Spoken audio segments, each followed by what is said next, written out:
નમસ્કાર મિત્રો, વિડીયોમાં તમારું સ્વાગત છે। દૂધમાં કેલ્શિયમ, પ્રોટીન, વિટામિન ડી અને ચરબી હોય છે, જેથી દૂધનું સેવન કરવાથી શરીરને શક્તિ મળે છે। તેથી બાળકોથી લઈને વૃદ્ધો તેનું સેવન કરે છે, પરંતુ તેની સાથે કેટલીક વસ્તુઓ ભેળવવી ન જોઈએ અને ખાવી પણ ન જોઈએ, કારણ કે તેનાથી શરીરને ઘણું નુકસાન થાય છે અને સમસ્યાઓ ઊભી થવા લાગે છે।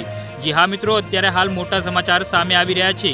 ડૉક્ટર રેખા રાધામોનીના મતે દૂધ ભારે હોય છે। આયુર્વેદિક મુજબ તે શરીરમાં લુબ્રિકેશન વધારે છે। જે લોકોને પેટની સંબંધિત સમસ્યાઓ હોય તેમણે દૂધનું સેવન ન કરવું જોઈએ। દૂધ એકલું પીવું જોઈએ અને દૂધ પીતા પહેલાં તેને સારી રીતે ઉકાળી લેવું જોઈએ। જો તમને ગાય કે ભેંસનું દૂધ પચતું ન હોય તો તમે બકરીનું દૂધ અજમાવી શકો છો। જી હા મિત્રો, અત્યારે હાલ મોટા સમાચાર સામે આવી રહ્યા છે। કેટલાક લોકો શિયાળામાં ચામાં ગોળ ઉમેરે છે, કેટલાક લોકો તેને ફાયદાકારક માને છે અને દૂધમાં ખાંડના બદલે ગોળ નાખે છે, પરંતુ આયુર્વેદમાં દૂધ અને ગોળને ખતરનાક મિશ્રણ માનવામાં આવે છે। તેનાથી પિત્ત અને કફ દોષ વધે છે, જે હજારો રોગોનું કારણ છે। જેથી ગોળને બદલે ખાંડની કેન્ડીનો ઉપયોગ કરવો જોઈએ। સાઇડિશ ફળો વિટામિન સીનો ઉત્તમ સ્ત્રોત છે, જે તમારી રોગ પ્રતિકારક શક્તિને મજબૂત કરે છે, પરંતુ તેનો ઉપયોગ કસ્ટર્ડ ન કરવો જોઈએ। ડૉક્ટરના મતે યોગ્ય રત્નકાર આયુર્વેદમાં આ મિશ્રણને ઝેર તરીકે વર્ણવવામાં આવ્યું છે। જી હા મિત્રો।